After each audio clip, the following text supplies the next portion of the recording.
Boa tarde, o Arquitetura e Design de hoje está começando. Tenho convidados super especiais para conversar conosco sobre impactos de projetos arquitetônicos, mas antes disso eu quero lembrar vocês que estamos ao vivo, tanto no Facebook, no YouTube, no Twitter.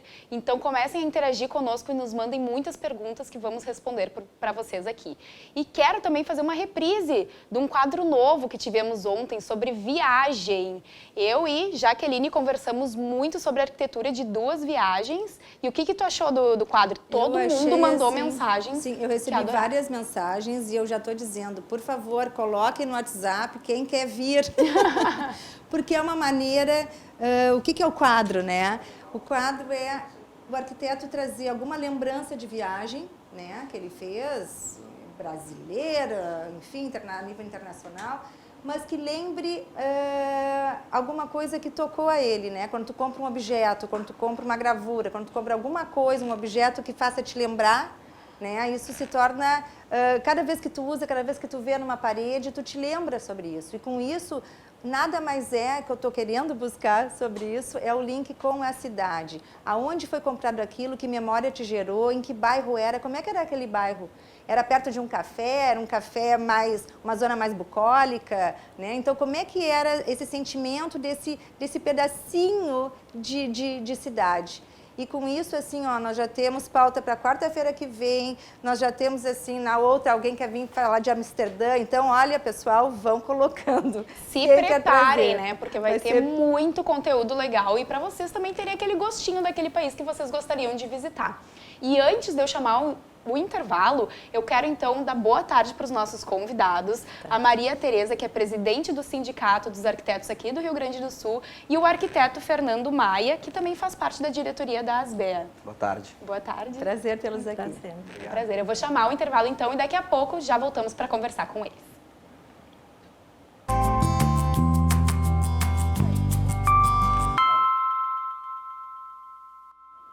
Estamos de volta com Arquitetura e Design e estou ao vivo pelo Facebook. Então, se vocês tiverem alguma pergunta para nos mandar, pode mandar aqui que eu vou acompanhar tudo de pertinho. E eu gostaria de começar, então, perguntando para Maria Tereza como é que funciona o Sindicato dos Arquitetos aqui no Rio Grande do Sul. Bom, boa tarde a todos. Primeiro, agradecer o convite da Jaqueline e da Constança. Obrigada. Boa tarde ao colega da ASBEA, é um prazer estar aqui contigo. Bom, o Sindicato dos Arquitetos é uma entidade que funciona há 43 anos. O nosso foco principal é justamente o apoio, né, aos arquitetos. Normalmente, os arquitetos recém-formados são os que mais nos procuram pela dificuldade, pela própria formação que não aborda muitas vezes a sua atuação profissional. Então, nosso foco é ajudar o arquiteto, né? Nós temos hoje no estado em torno de 14 mil arquitetos formados, né? Nem todos eles estão associados, claro, nós temos em torno de 1.000 associados, mais ou menos. Esse número varia de acordo com a necessidade das pessoas, elas nos procuram muito quando tem um problema, né? Neste momento de mudança de legislação trabalhista, muitas pessoas têm nos procurado, a gente procura ter um atendimento jurídico, né, que possa dar subsídio às decisões, que são muito pessoais a cada caso, mas que nós procuramos assessorá-los e estamos abertos sempre, né, a conversar com os profissionais que nos procuram, e a gente mantém também uma série de eventos onde procuramos debater temas de interesse dos profissionais, né? Neste momento, a gente vai ter agora, na próxima semana, um evento que é o nosso seminário Olhares sobre a Cidade, que já vai estar na terceira edição, e que foca alguns temas que eu acho que daí depois a gente pode conversar, Vamos, né? Com certeza. Mas eu acho que tem sido, né, nossa preocupação estar próximo, claro, né, dos profissionais, não só os profissionais que são empregados, porque na verdade o sindicato, o foco dele é o empregado, mas não só isso, mas também os profissionais que atuam de maneira autônoma, porque nós temos muitos profissionais que atuam, alguns em escritórios, aqueles, né, que que são inclusive associados aqui da ASBEA, mas nós temos muitos profissionais que atuam, né, como pequenas empresas ou como profissionais autônomos mesmo, né? E como é que faz para participar do seminário? O seminário, nós temos as inscrições por e-mail, né, no nosso e-mail secretaria@saergs.org.br, né? O seminário será dia 7, das 9 da manhã até a noite, nós vamos o dia inteiro, nós temos alguns convidados debatedores que nós procuramos justamente o nome, né? Ele traz essa diversidade de olhares, porque a cidade não é uma cidade de arquitetos, é uma cidade onde todas as pessoas... Com certeza, né, que não precisam só atuam. participar os arquitetos desse Exatamente, seminário, então a né? gente procurou... Isso que é bacana também deixar claro, né? Qualquer pessoa é super bem-vinda. Exatamente, então não precisa ser arquiteto para participar, né? E nós temos procurado em cada uma das edições trazer pessoas que também não são arquitetos. Um dos debatedores são pessoas que trazem um outro olhar, né? No primeiro... Que é super importante, né? Ouvir a todos. A todos, porque a cidade ela é um mosaico, né?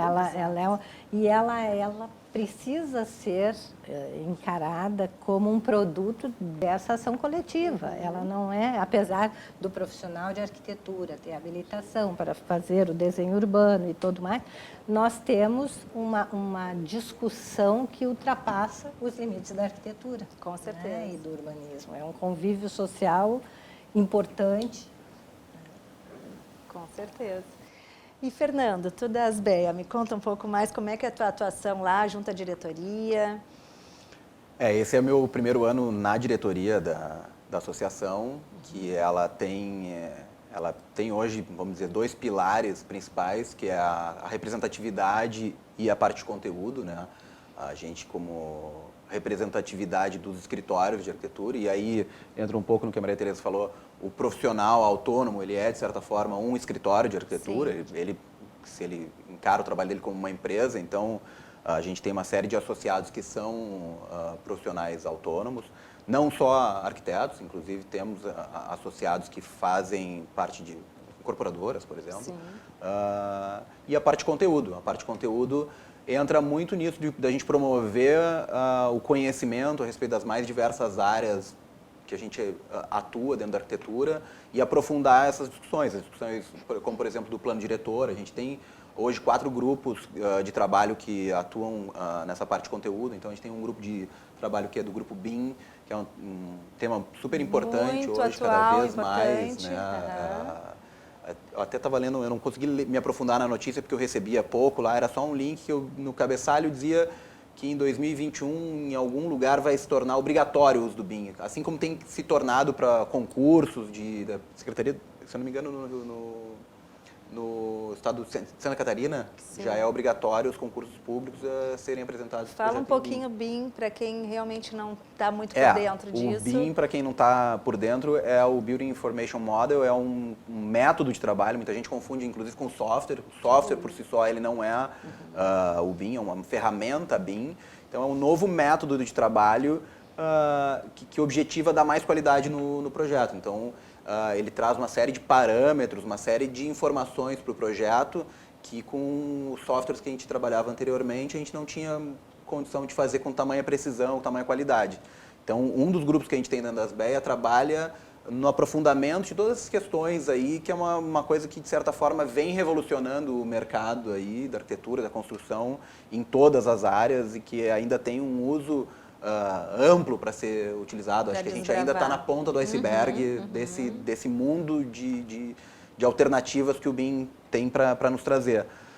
Um outro grupo que a gente trabalha de conteúdo é o grupo de normas. Hoje também a questão de normas ela é cada vez mais latente em toda essa relação entre as incorporadoras e o cliente, né?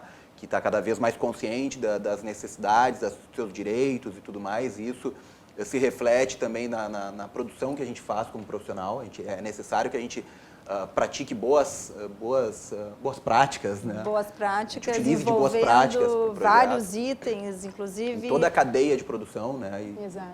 Isso é sustentabilidade, quer dizer, é uma ampla... Exatamente. E aí, falando em sustentabilidade, recentemente a gente retornou com o grupo de sustentabilidade, ele ganhou novo corpo, novo fôlego aí, com novos integrantes agora. E a gente, inclusive, está promovendo, agora dia 21 de agosto, um seminário muito interessante, vai ser no Teatro Unicinos, que é um seminário de sustentabilidade com a ideia de debater a sustentabilidade de maneira ampla. Não ficar naquela conversa de que sustentabilidade, a preservação da Amazônia, um negócio que ele está lá numa outra esfera, muitas vezes, que não é pertinente ao nosso dia a dia, né? Sim, acaba algo até, de certa mais... forma, distanciando esse debate do dia a dia das pessoas. A ideia é a gente trazer aqui exemplos concretos, que possa aplicar realidades. num dia a dia, não deixando de saber que aquela importância é fundamental, mas quais ações práticas a gente pode utilizar nos projetos no dia a dia. Exatamente. Até porque é um movimento que vem crescendo, né? As pessoas estão com esse interesse maior sobre sustentabilidade e como... A nível mundial, Exato, né? exato. E como os poucos passos que podem ser dados já para uma melhoria, né? Exatamente. Então, acho que vai ser super bacana esse seminário. Esse teus grupos de trabalho, tu falaste em 3, tem mais um? Tem um quarto, que também é um grupo que surgiu esse ano, a gente iniciou ele esse ano, muito em função da revisão do plano diretor que está acontecendo. Então, a gente reuniu um grupo, inclusive em parceria com a PUC, a gente formou essa parceria para ter a contribuição acadêmica, não só a visão de quem está no mercado, de quem está atuando nessa frente, mas ter também o respaldo acadêmico e teórico para a gente consolidar ideias e tudo mais para contribuir com essa revisão do plano diretor com a visão de cidade mais ampla. Ela não Sim. a nossa ideia não é ficar restrita à questão de regulação de prédio ou se pode essa lei ou aquela outra lei. A ideia é formular uma visão de cidade e propor algo que seja mais permanente e que tenha uma visão mais estratégica, vamos dizer assim. E aí eu até eu posso adiantar aqui que de todas essas discussões, assim, elas vêm convergindo para algo que a gente considera que talvez seja o ponto nevrálgico do planejamento urbano, assim, para Porto Alegre, que já foi uma referência, inclusive, né?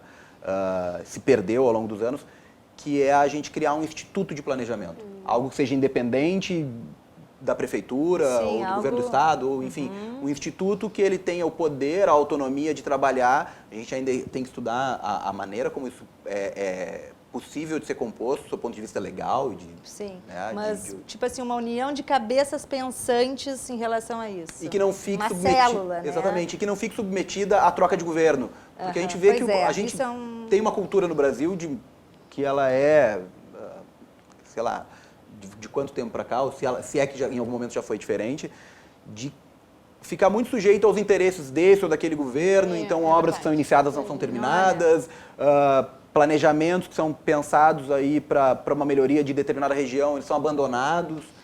E a ideia é que isso seja uma coisa mais permanente. É dinheiro público, é uma interferência na vida das pessoas, enfim, eu acho perfeita essa ideia. Né, de trabalhar uma célula independente, mas que se perpetue, não só visando de governo a governo, prefeitura a prefeitura. Exatamente, a maneira... É o bem maior, né? Visando o bem maior das cidades. E tem uma série de problemas que isso pode trazer. Não é só o dinheiro público, não é só a ideia que foi pensada e não foi concretizada. Isso vai gerando uma série de fragmentos no planejamento que quando se vê o todo, o impacto disso na vida das pessoas realmente é muito grande. Então a gente vê que Porto Alegre, que já foi uma referência, uma capital de vanguarda no termo de planejamento, em 1979 e tudo mais, era considerada o que tinha de mais avançado dentro do Brasil em relação a isso.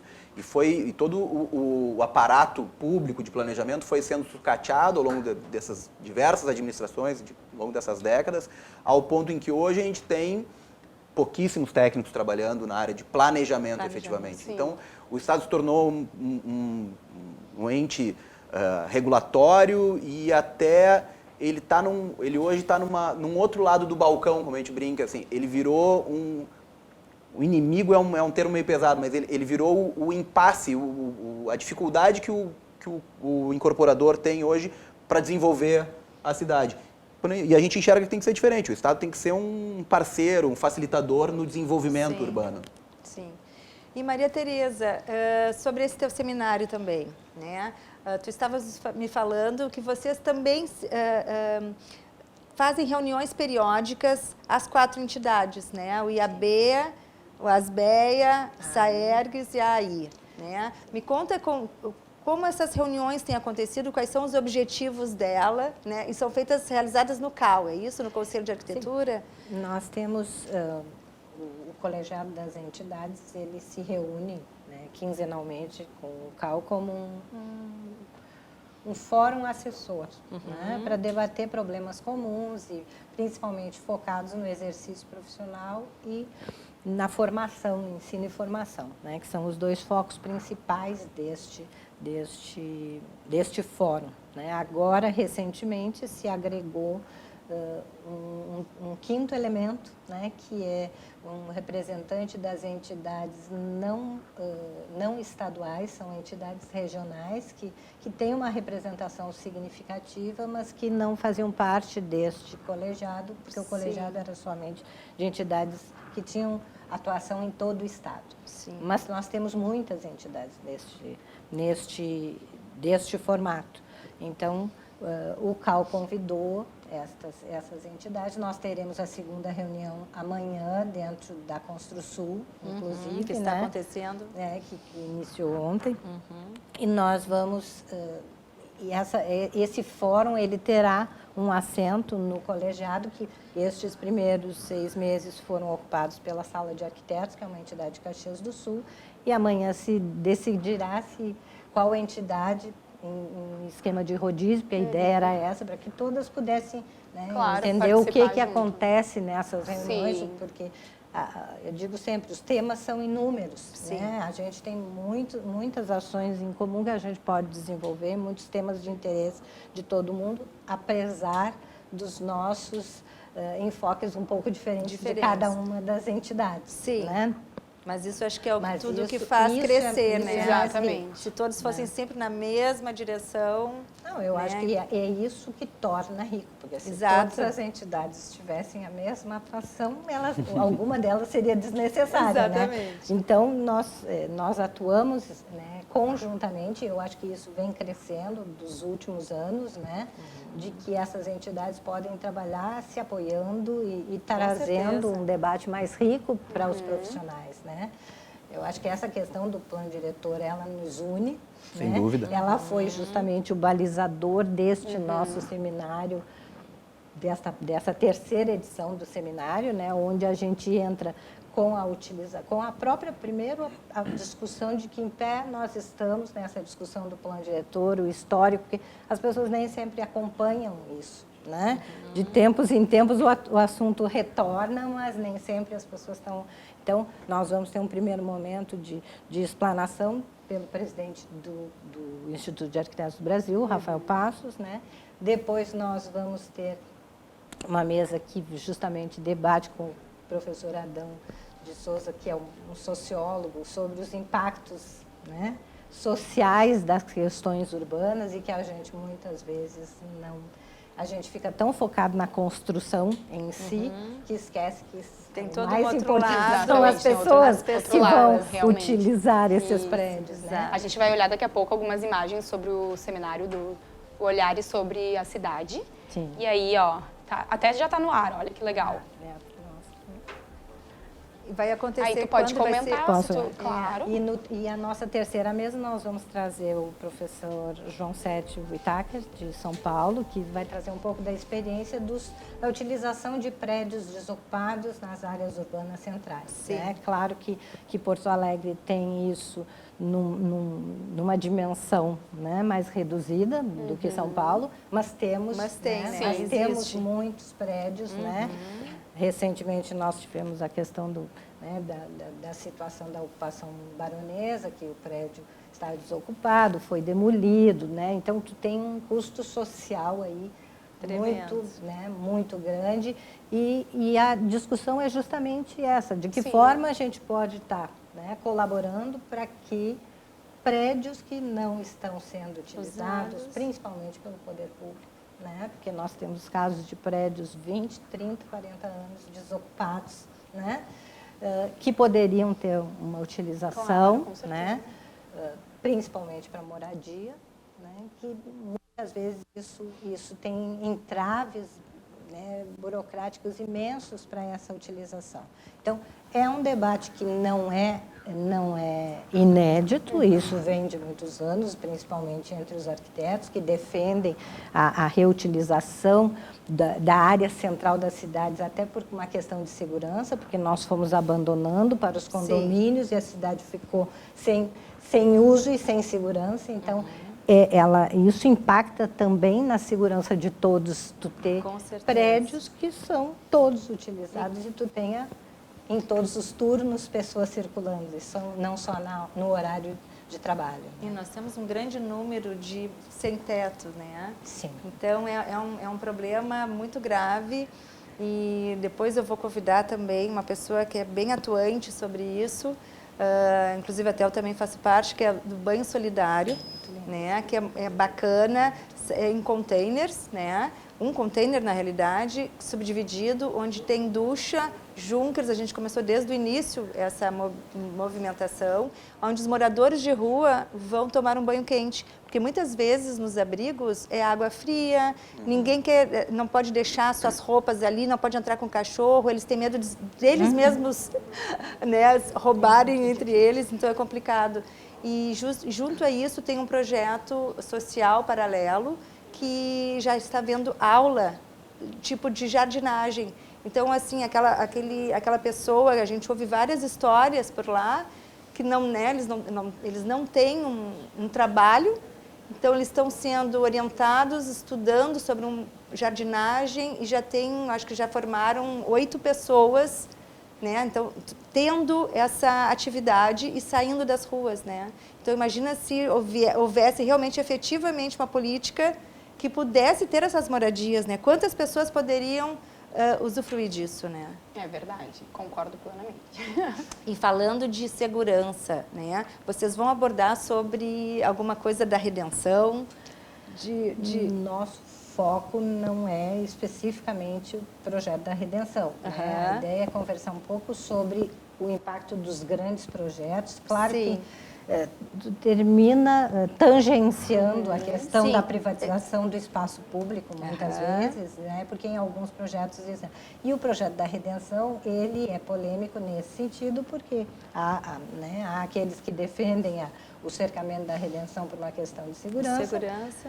E um outro enfoque que é bom, na medida em que tu cerca e ele tem um uso não mais aberto, mas um uso restrito, na medida em que isso não for regulado, né, adequadamente, ele é muito polêmico, mas nós não é o enfoque do seminário. É mais do impacto das grandes construções. Das grandes construções, a discussão do plano diretor que está acontecendo e que tem vários grupos, né, conversando sobre isso.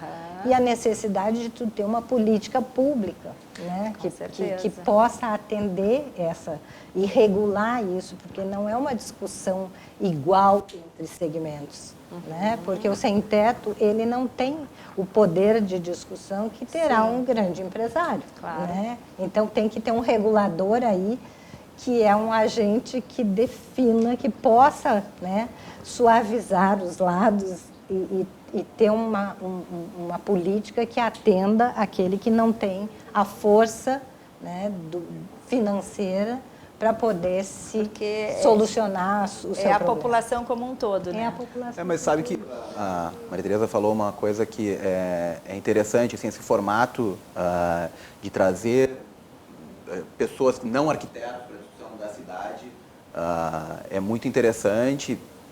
Eu tenho uma visão a respeito disso que a gente tem que lidar com a pobreza, por exemplo, não entendendo de que melhor maneira a gente lida com a pobreza e de que maneira a gente elimina ela. A gente não tem que pensar uma cidade para melhor acomodar os pobres, e sim pensar de que maneira a gente pode contribuir para eliminar a pobreza da cidade. Justamente. De dar oportunidades, de dar... Então, dentro dessa linha, assim, que eu acho que é super importante, a gente, por exemplo, na ConstruSul, a Maria Tereza comentou, tem esse debate deles, a gente também está promovendo amanhã na Construsul, às 13 horas, um debate sobre as cidades. A ideia é a gente trazer contribuições, muito em função também dessa questão do plano diretor, de debater. A gente vai ter a presença do Júlio Vargas, professor Júlio Vargas, que é urbanista, o Anthony Ling também, ambos como urbanistas lá, e a gente vai ter a presença do Igor Moraes, que é um economista, justamente com a ideia da gente debater diversificar, né? exatamente esses aspectos, o quanto esse impacto de cada uma das ações que a gente pensa como urbanista, e o urbanista, o arquiteto, tem uma tradição antiga de ser um pouco romântico em relação às suas próprias ações, à sua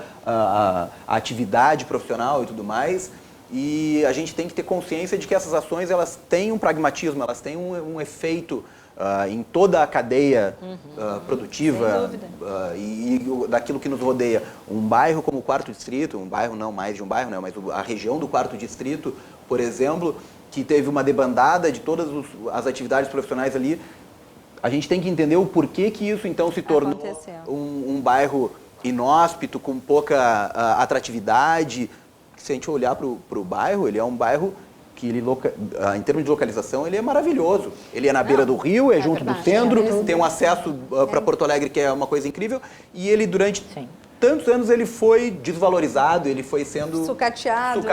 E aqui, por exemplo, a gente está numa região que é perto da Farrapos, Avenida Paraíba, que é a entrada de Porto Alegre, e também está com esse abandono, né? Então a gente também tem que, até após o break eu vou te perguntar melhor sobre esse plano diretor, mas que a gente tem que ter também uma visão para outros bairros também, assim como está tendo o Quarto Distrito, né? Inclusive, vamos ter aqui, não sei se ainda é dia 13 ou 14, nós vamos falar um bloco inteiro sobre o Quarto Distrito. Mas vamos deixar para conversar mais sobre o plano diretor daqui a pouco, que eu vou chamar o intervalo, e a gente volta já já, que está super interessante o assunto.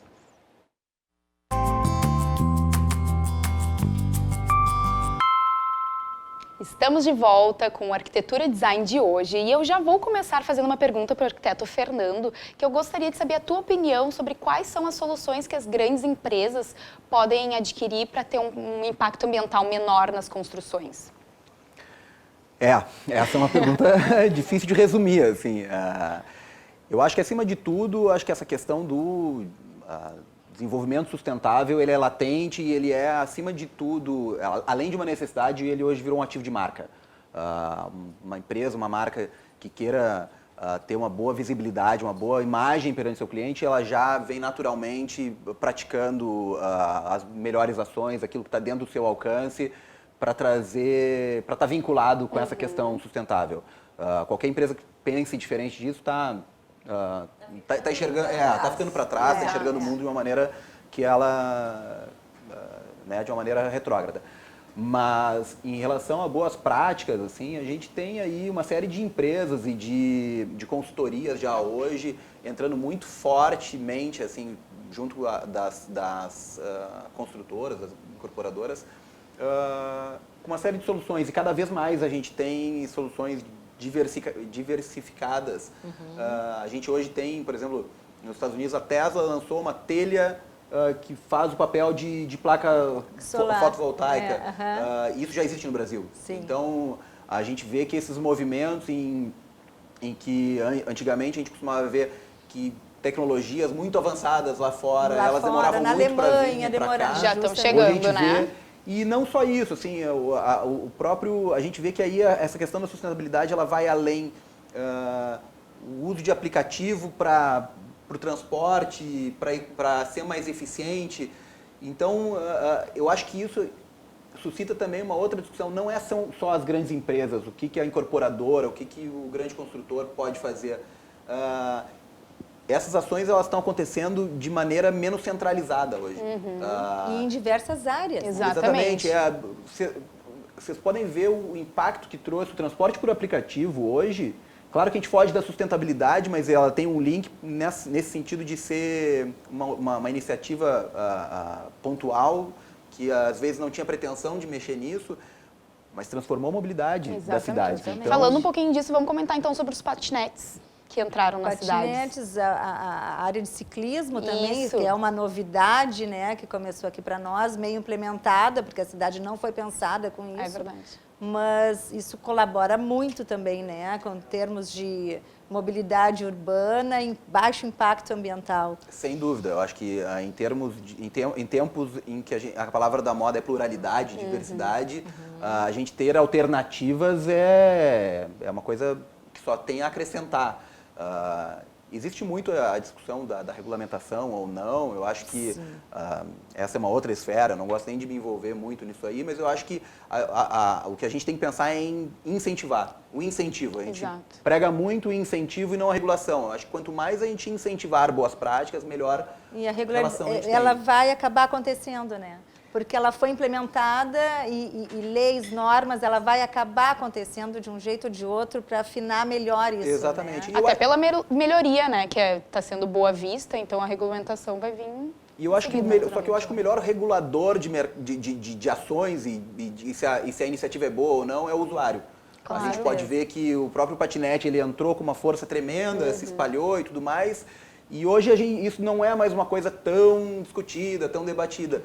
Ele ganhou o seu espaço e tudo mais, a gente vai ter que ver ainda, acho que pelos próximos meses ou anos, que efeito isso vai ter de verdade na mobilidade.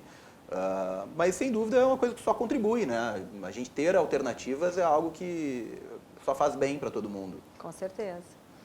E vamos falar então um pouquinho sobre o método de construção steel frame, que ele também vem para na área de construção para causar menos resíduos na hora, né?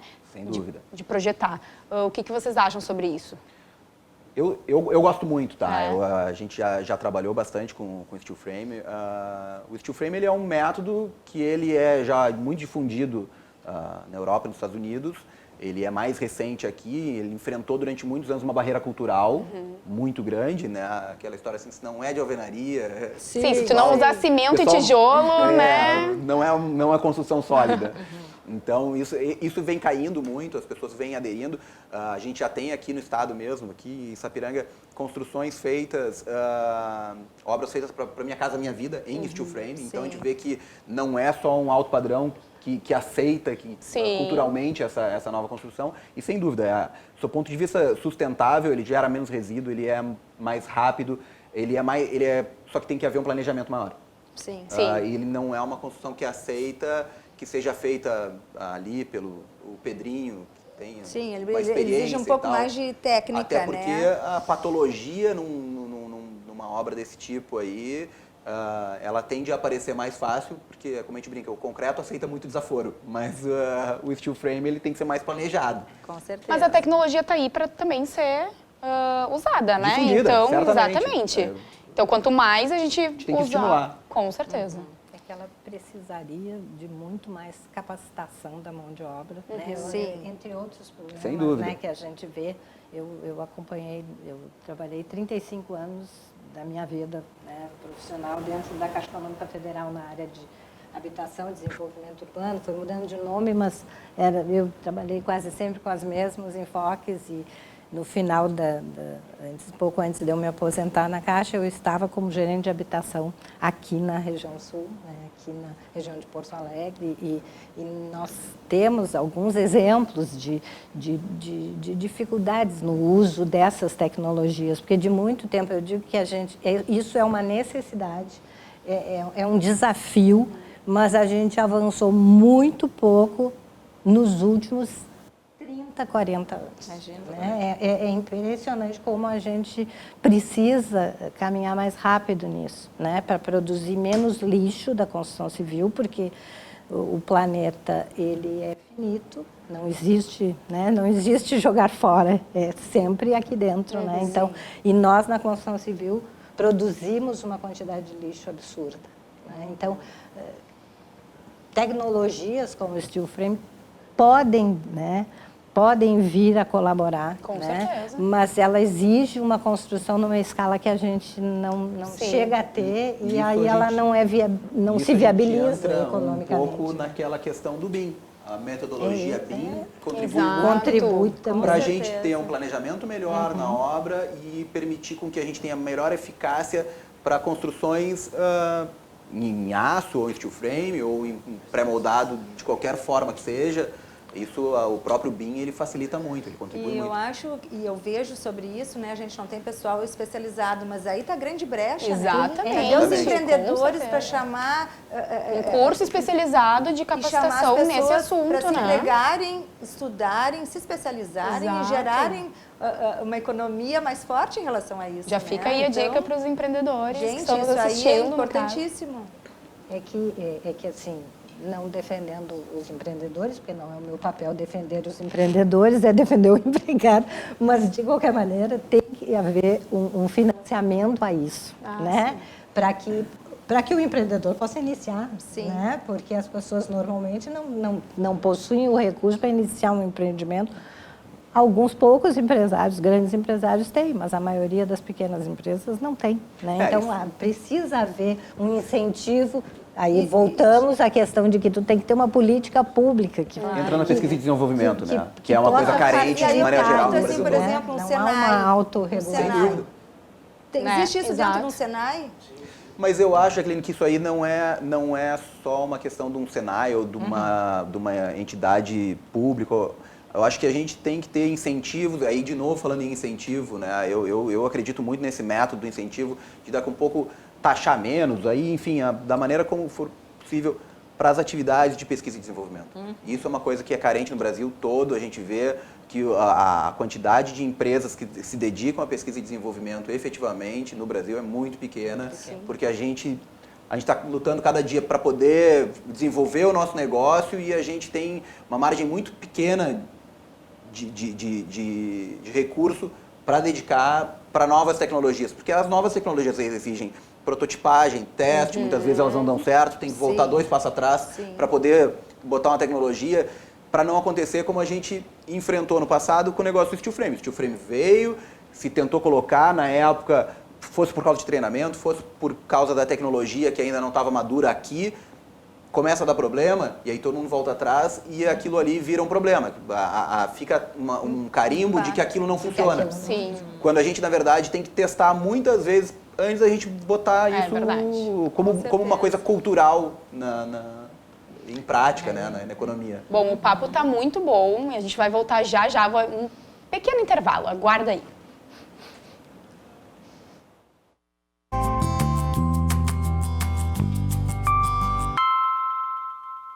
Estamos de volta com Arquitetura e Design e eu tenho um recadinho para você, que é sobre a grande oportunidade que os lojistas vão ter agora no Rio Grande do Sul, que a RDC TV, o Cindy Lojas e o FCDL estão criando o Black Friday Porto Alegre, que você pode atingir mais de 1,5 milhão de compradores e ajudar com a ajuda de especialistas na área. Então é só acessar o www.blackfridaypoa.com.br e aumentar suas vendas. E já vou voltar com uma perguntinha aqui para eles sobre bairro-cidade, que é algo que está surgindo agora nas cidades. Eu queria que vocês comentassem mais sobre isso, sobre essa ideia e essa nova implementação.